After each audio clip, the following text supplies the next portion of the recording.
Bom dia! Bom dia, bom dia, bom dia, meu povo! E aí, como estamos? Hoje vamos falar sobre tarô mais uma vez, gente. Estamos aqui nos 22 dias com tarô. Hoje falaremos sobre Arcano 2, a sacerdotisa e a deusa Ísis. Esse projeto estou fazendo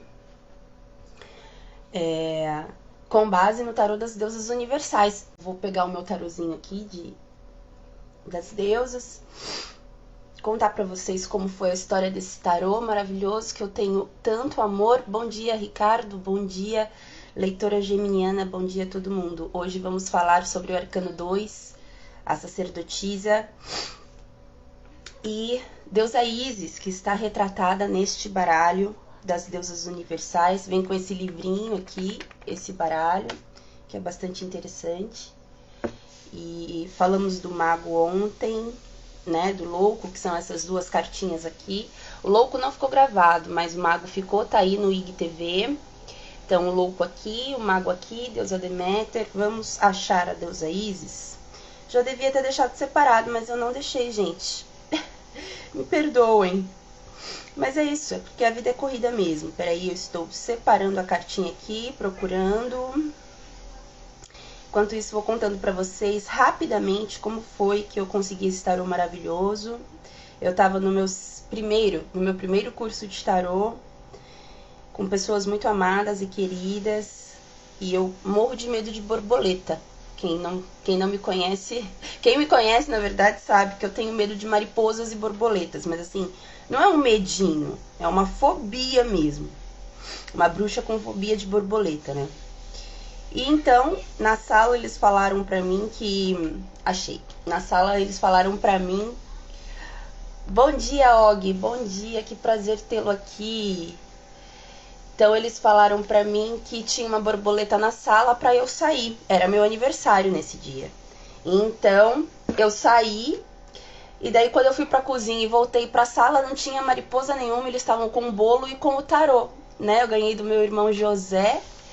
Bom dia, amor. Meu marido acabou de entrar, bom dia. Então eu ganhei esse tarô dos meus amigos bruxísticos e tarológicos. E esse tarô é muito importante pra mim, eu uso ele só pra coisas importantíssimas no meu caminho.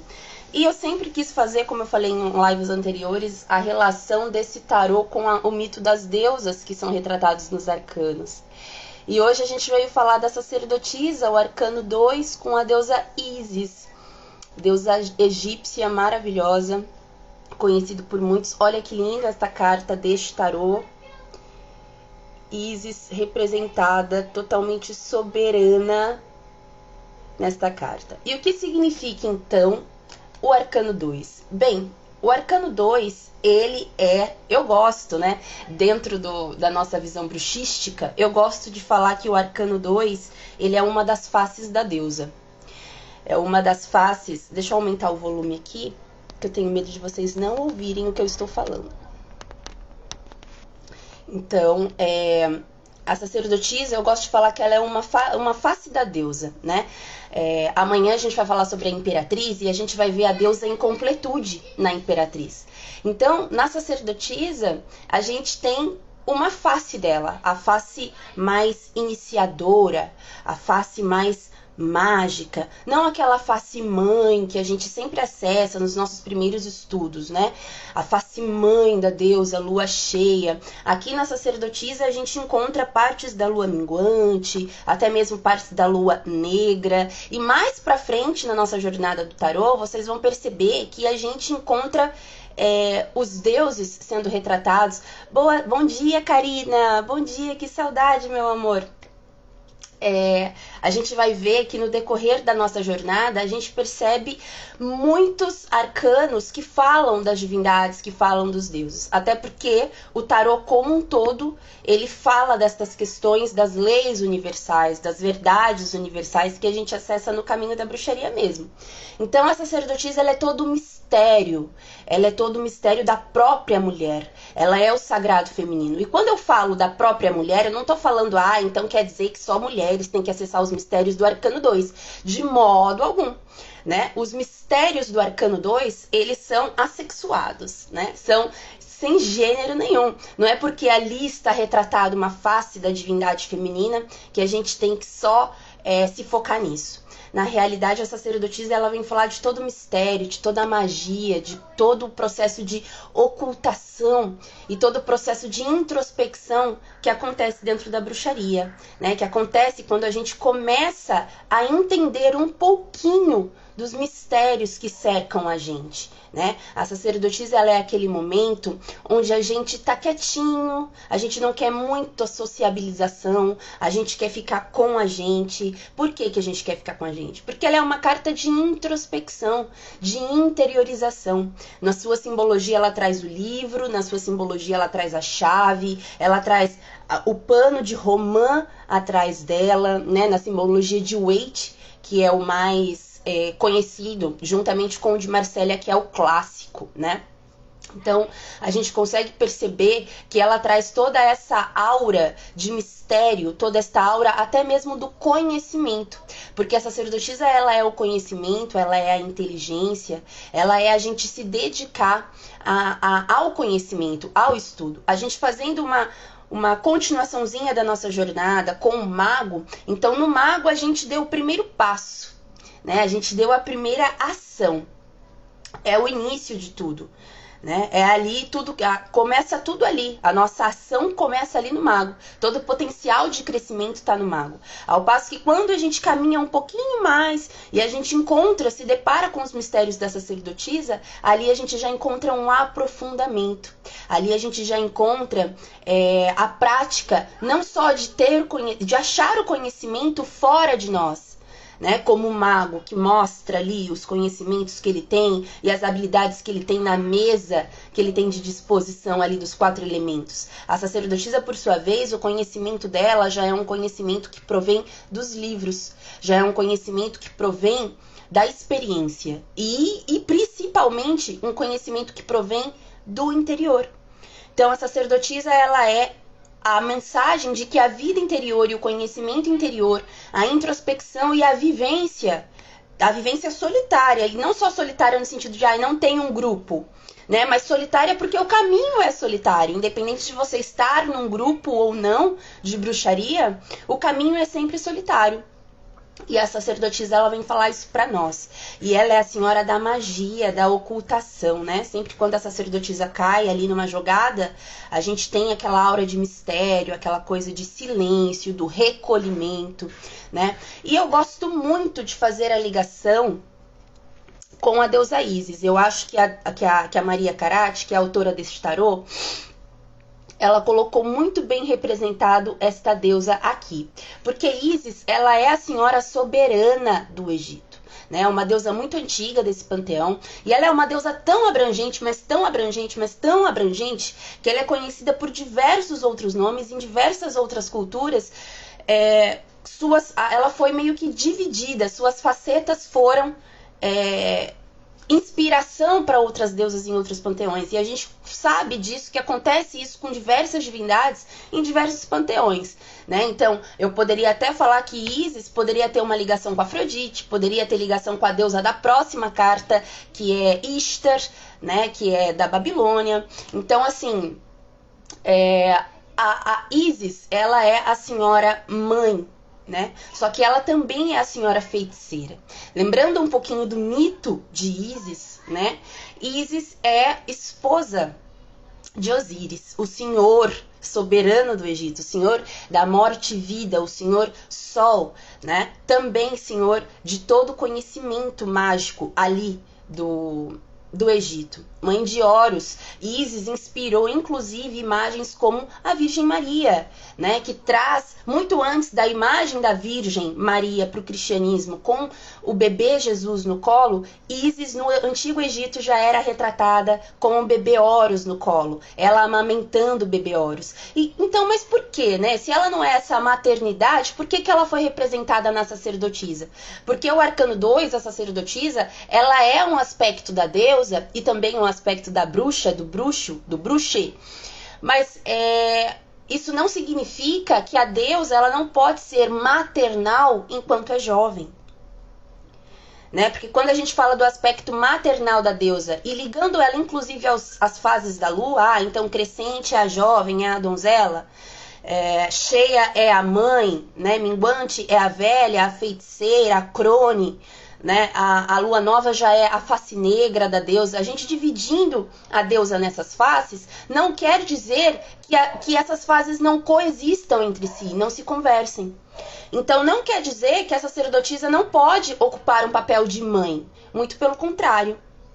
Né? E Isis, sendo retratada neste arcano, vem falar que sim, que não é só porque a sacerdotisa está representando ali um aspecto mais místico, mais esotérico, mais interiorizado e menos maternal, que não é maternal.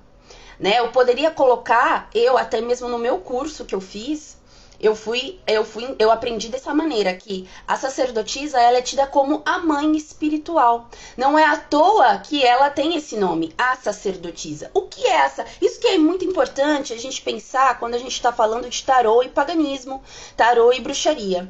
A gente se atentar ao nome dos arcanos, né?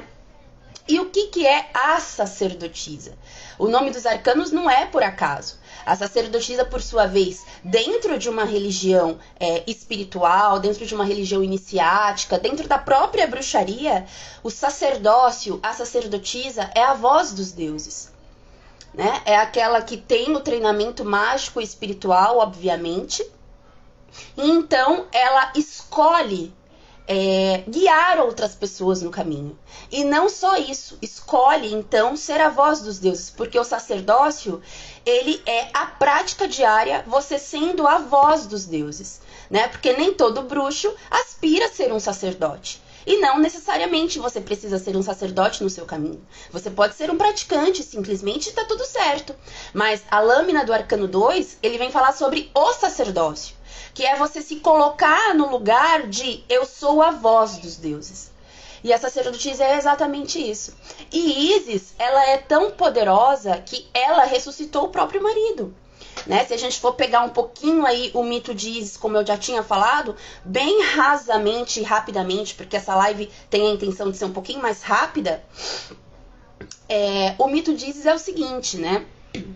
Isis e Osíris são casados, e então Sete, que é irmão de Osíris, porque Osíris é o senhor do reino celestial e Sete é o senhor do mundo infernal.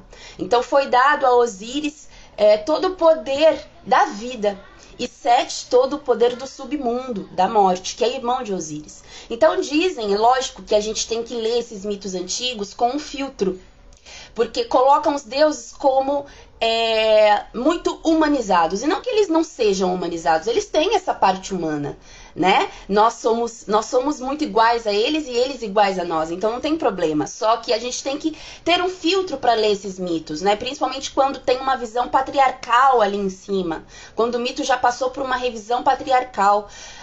Só dando o exemplo, por exemplo, o mito de Deméter e Perséfone, que a gente falou no vídeo de ontem, né, no Arcano 2, onde Perséfone é raptada por Hades, e Hades então é tido como cara que, nossa, que é abusador, que é opressor, ali no mito. Quando na realidade ninguém fala no mito que Perséfone gosta de ser a rainha do submundo, que ela se apaixonou realmente por Hades. Então a gente precisa ter um filtro para ver esses mitos, né? E no caso do mito de Isis Osíris, Sete então é tido como o irmão invejoso. E nesse passo a gente precisa ter um filtro, porque não necessariamente Sete é invejoso, né? Então a gente precisa tirar um pouco os deuses dessa visão humana que a gente tem, né? A gente tem que perceber que os deuses são energias e que os mitos eles estão ali para ensinar a gente alguma coisa, né? Eles são ali uma forma poética e sagrada de falar da nossa vivência humana. Então, Sete, o irmão invejoso, ele matou Osíris, né? Então esquartejou Osíris em 14 pedaços e jogou no Nilo. Foi quando Anubis, né, achou os pedaços e foi presenteado a Anubis, então, o falo, o pênis de Osíris. E com esse pênis, com esse falo, né, porque quando Osíris foi despedaçado e morto pelo irmão, numa armadilha, inclusive, Ísis ficou desolada, né, Ísis ficou desolada porque o marido morreu. Então ela saiu à procura dos pedaços de Osíris e Anubis estava com o falo de Osíris. Então ele entregou a ela e ali eles fizeram um ritual. E desse ritual de ressurreição, desta magia que Ísis fez para ressuscitar o marido, nasceu Horus, porque ela usou então do pênis, do falo do marido, para fazer essa magia, para ter Horus. Então Osíris renasceu, por isso que ele é tido como o senhor da vida, morte e vida, por isso que ele é tido como o senhor dos mortos, né? E ele renasceu, então Ísis ficou conhecida como mãe de Horus, Horus como o bebê sol, Horus como o bebê que salva toda esta questão, né? Que é fruto dessa magia, que é fruto desse amor, e Ísis como a senhora da magia, né? E isso foi feito muito pelos panos, por debaixo dos panos, dentro do próprio mito. Então é engraçado que essa deusa foi ligada justo à lâmina que fala sobre a ocultação, sobre a interiorização, sobre a magia. Porque a sacerdotisa, ela é essa lâmina, essa carta, esse arcano que fala sobre a prática mágica. De você ir lá, pegar o caldeirão, pegar sua vela, pegar seu incenso, pegar seus instrumentos, ir lá e fazer uma macumba. Ir lá e fazer um trabalho, fazer um feitiço, não para algo ruim. Em nenhum momento estou encorajando aqui algo ruim. Mas para você praticar, fazer a sua prática mágica acontecer, fazer os estudos acontecerem, né? E é muito interessante a relação de Ísis com essa carta, porque Ísis é uma deusa super abrangente, super poderosa, muito cultuada dentro do meio pagão.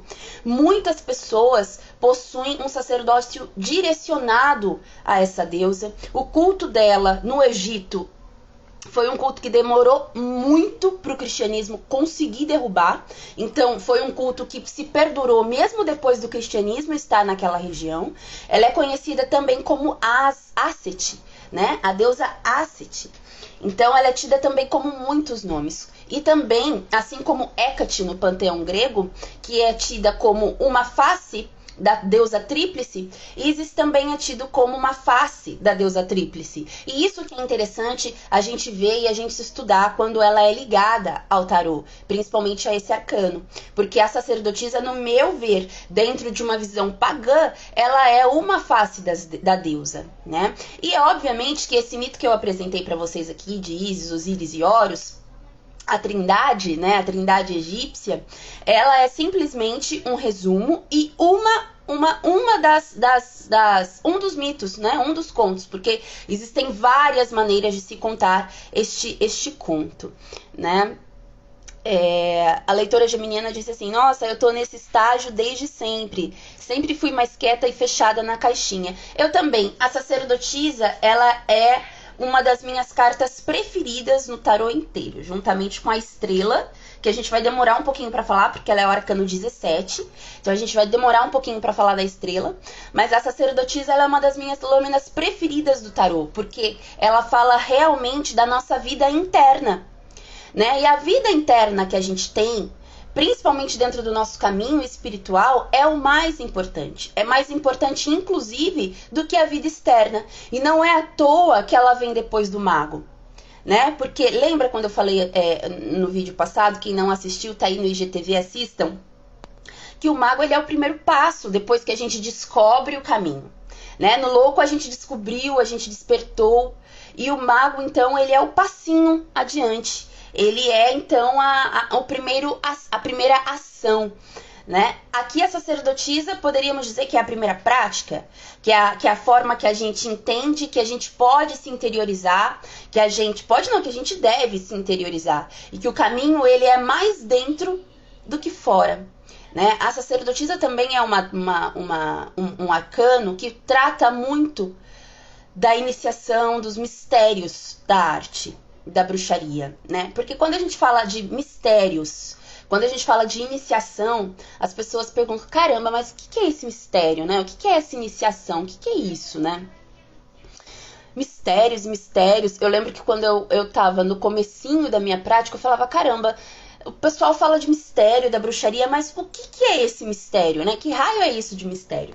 Gente, mistérios da bruxaria, quando a gente fala, vamos acessar os mistérios, né? Quando a gente fala disso, é que a gente está acessando conhecimentos que fazem parte do nosso escopo espiritual, né? E que não é algo revelado, assim, muito, não é algo que você vai achar escrito em livros, não é algo que você vai achar escrito na internet, né? E é justamente essa lição que a sacerdotisa vem falar. Ela fala do conhecimento da inteligência, de você buscar isso em livros. Lógico que ela fala, porque ela é a inteligência, ela é o conhecimento, né? Ela é você conseguir isso por meio desse estudo, dessa dedicação. Mas os mistérios, a gente só consegue acessar os mistérios da bruxaria, os famosos mistérios, na vivência, na prática. E esses mistérios, eles se encontram antes dentro da gente. Tem até uma carga, né, intuída, recebida por Doreen Valiente, que é uma deusa, uma bruxa muito antiga da história da bruxaria, que teve muitas contribuições para a bruxaria moderna, que ela intuiu uma das primeiras cargas mundialmente conhecidas por bruxos, que fala a carga da deusa, né? Que fala sobre, essas são as palavras da deusa para nós, que foram intuídas por essa bruxa, Doreen Valiente. Então, no final da carga, ela fala assim: se o que você procura você não encontrar dentro de você, você nunca encontrará fora, né? E isso é muito importante.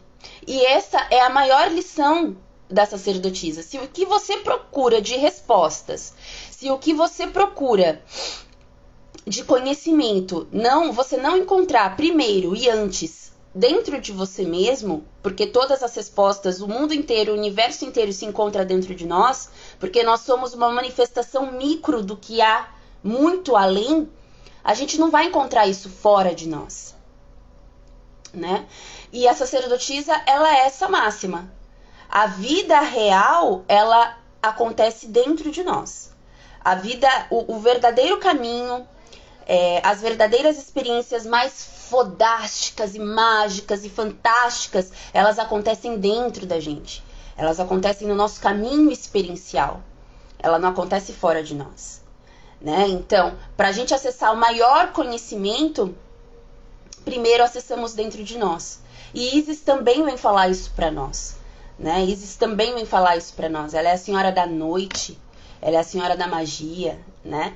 E é interessante, inclusive, que a sacerdotisa, ela também vem falar do nosso inconsciente, né? Do nosso poder inconsciente, do poder que há no nosso mar inconsciente interno. E se a gente for entrar aqui no que é o inconsciente, essa live vai ter 1 hora, né? Porque o inconsciente é uma parte da nossa cabeça, é uma parte da nossa psique, falando em um aspecto psicológico junguiano. Segundo Jung, a mente é tida como a psique. E ela é tão poderosa que ela é tida como uma entidade sozinha. Só a psique, que é a mente, tem uma vida individual, né? Então, dentro da nossa psique tem a consciência e a inconsciência. O consciente e o inconsciente.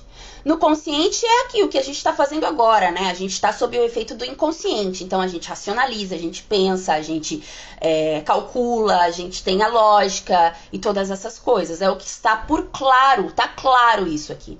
O inconsciente, por sua vez, é aquela parte da nossa mente onde a gente não acessa com tanta facilidade, né?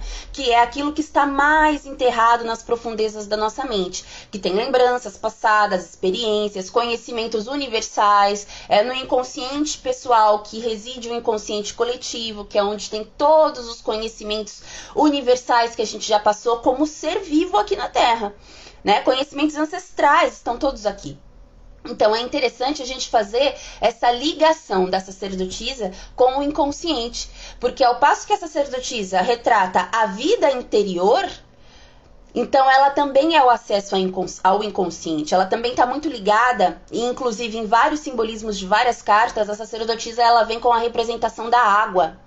né? Porque a água, esse elemento, ela tem a característica de ser o mar do inconsciente. A gente mergulha no nosso inconsciente, que é desconhecido, mergulhamos nesse mar, nessa água, que às vezes é escura, que às vezes está com lama, que às vezes está suja, né?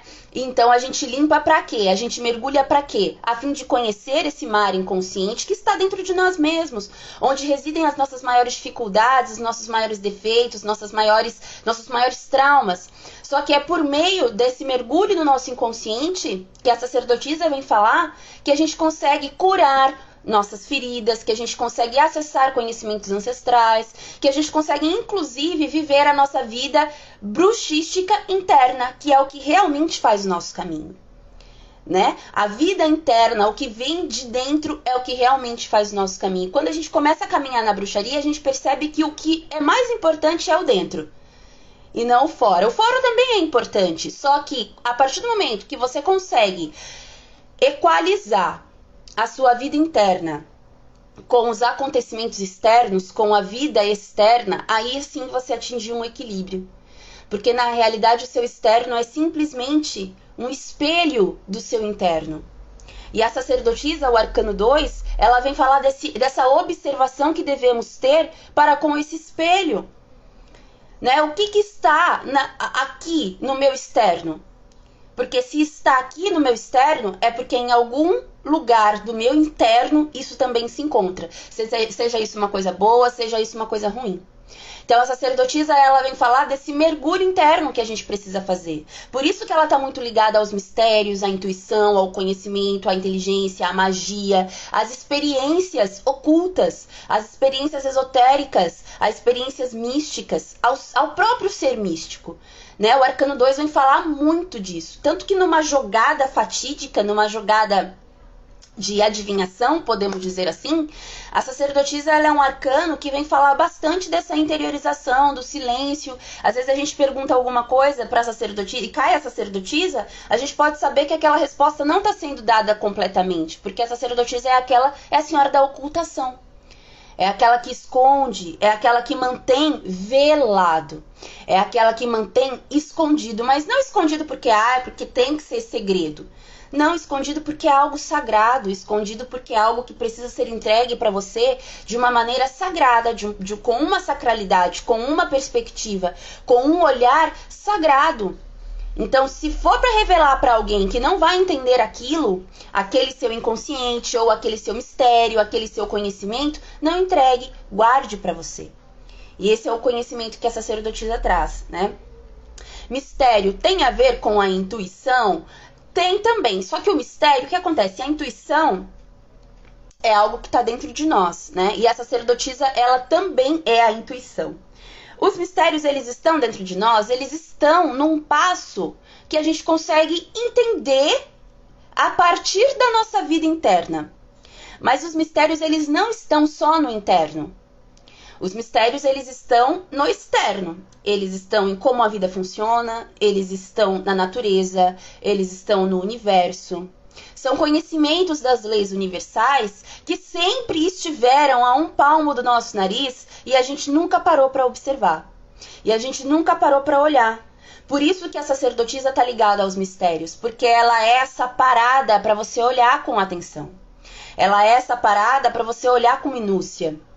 Ela às vezes, até mesmo a parada da vida externa para que você viva uma vida interna. Né? Sair um pouco do social para que você possa viver uma vida interna e entender aquilo que está no externo. E às vezes o que está no externo está muito na cara. Então, quando a gente vai andando pelo caminho, e foi como eu falei, a gente só vai entrar em contato com os mistérios e a gente só vai entendê-los de fato, porque não é tão fácil também entendê-los, porque senão não se chamariam mistérios, né? Quando a gente tem uma prática, quando a gente tem uma regularidade nessa prática, né?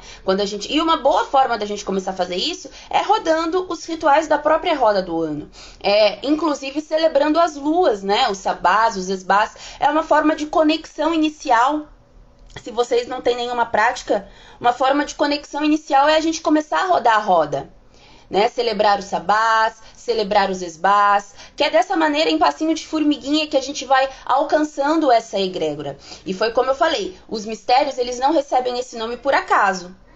Então, se fosse pra gente falar assim, não seria tido como mistério. E essas religiões mistéricas e iniciáticas e espirituais que a bruxaria e o paganismo se encaixam, elas são pautadas em religiões egípcias, gregas, religiões muito antigas, culturas, às vezes que nem tem uma determinada religião pra gente chamar de egípcia, de grega, mas práticas muito antigas da nossa humanidade, da nossa prática como cultura, como sociedade, como entendedores, como seres religiosos, né?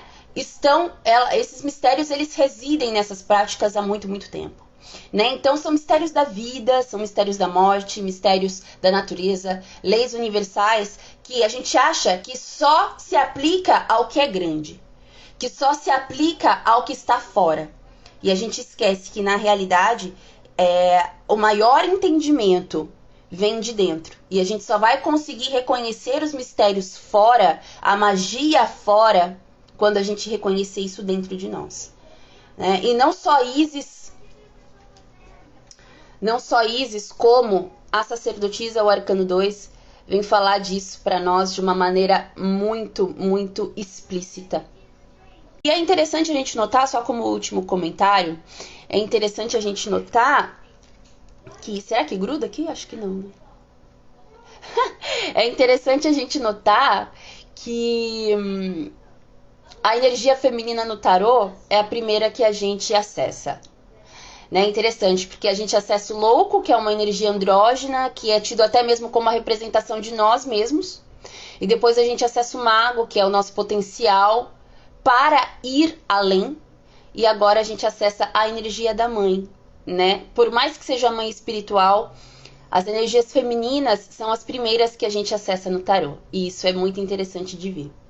Tá, gente? Então, amanhã estaremos aqui com a Imperatriz, Arcano 3. E também falar para vocês que em setembro agora começa uma outra turma de tarô, do curso de tarô completo. Arcanos maiores e menores comigo, tá? Online, completamente online, com aulas práticas, aulas teóricas, certificado e apostilado. 8 meses de curso, tá bom, gente? Então, quem se interessar, o link tá na bio para que vocês possam acessar uma pequena ficha lá de pré-inscrição. E é isso, tá? Em setembro começa uma nova turma e qualquer coisa vocês me mandam mensagem no direct também que a gente conversa por lá. Tá bom, gente? Um ótimo sábado pra vocês. Eu espero que vocês tenham gostado. Curtam, compartilhem e comentem esse vídeo para pessoas que gostam de tarô. Você explica muito bem. Nos livros, às vezes, a linguagem é rebuscada e fica cansativo. Você deixa tudo mais claro. Obrigada. Obrigada a você, meu amor, por estar aqui toda manhã me acompanhando. Me sinto muito feliz com isso. Então, eu espero que vocês tenham gostado. E até a próxima. Até amanhã, meu povo. Ótimo sábado. Beijos.